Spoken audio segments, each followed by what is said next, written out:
काल सूखा कि इतने में ही सब जीव जंतु मनुष्य शरीरधारी बहुत मर जाते हैं। भयंकर सूखा, गर्म वायु तपती हुई, बचना मुश्किल है। उसी के घर्षण से दावानल बड़े बड़े वनों में आग लग जाती है। पानी बूंद नहीं, न तालाब में, न कुआं में, न सरोवर में, न सरिता में, सब उष्ण ताप से सूख जाता है।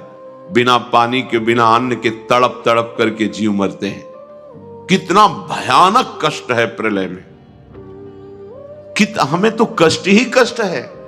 अगर मुक्त नहीं होते तो कष्ट ही, मरना कष्ट, जीना कष्ट, फिर जन्मना कष्ट, फिर रोग कष्ट, विषाद, हर्ष, शोक, भय, मान, अपमान, पूरा जीवन, पूरे जन्म के जन्म जब विचार करके देखो तो यहां कष्ट के सिवा कुछ हाथ नहीं लगता है।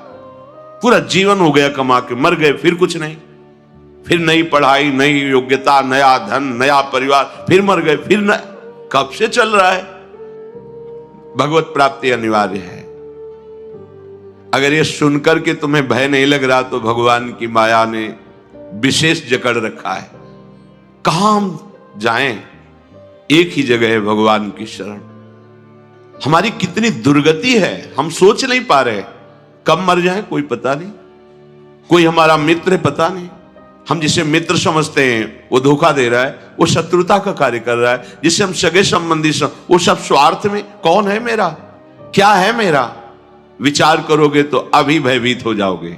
और भयभीत होना मंगल है, क्योंकि जो शभीत आवा सरनाई, रखियो ताहि प्राण की नाई। यदि भयभीत होकर भगवान की शरण में चले जाओ तो भगवान जैसे अपने प्राण बहुत दुलारे होते हैं, ऐसे शरणागत का दुलार श्री भगवान करते हैं। एकमात्र हमारे बचने का उपाय भगवान के वचन से समझ लीजिए। वो कह रहे मामेव ए प्रपद्यन्ते माया में ताम तरन्ति। केवल मेरी शरण हो जाओगे तो मैं बचा लूंगा, नहीं तो इस भव समुद्र से बचना बहुत कठिन है। बड़ा दुखदाई है, अभी समझ में नहीं आ रहा, बड़ा दुखदाई है। कार में बैठे बैठे मुस्कुराते हुए पूरा परिवार जा रहा है, अंदर से पता नहीं क्या हुआ, कार में आग लग गई, सब भुन गए, पूरा परिवार। प्रतिपल भय, प्रतिपल दुख, प्रतिपल अशांति, मृत्यु हमारे सिर पर सवार रहेगी जब तक भगवान नहीं मिल जाते। यही अवसर है, मनुष्य जन्म में आप भगवान को प्राप्त कर सकते हो। इस छोटी सी आयु में, छोटे समय में, बिना प्रयत्न के भगवान की प्राप्ति आपको हो जाएगी यदि शरणागत हो जाओ, हृदय से शरणागत हो जाओ। अभी कलियुग का परिसमाप्ति हो चुका है। सारा विश्व में मानव सभ्यता के लिए बड़ा आपदा आ रहा है। कहीं जल प्रलय, कहीं भूकंप। तो यह भूकंप बढ़ता जाएगा, क्योंकि प्रभु पहले आप लोगों को सचेतन करते हैं। देश मानवों में भक्ति भाव समर्पण का जागृत हो जाए और मानव लोग ये भी समझ जाएं कि कलियुग अब नहीं रहने वाला है, अब सत्य युग आने वाला है।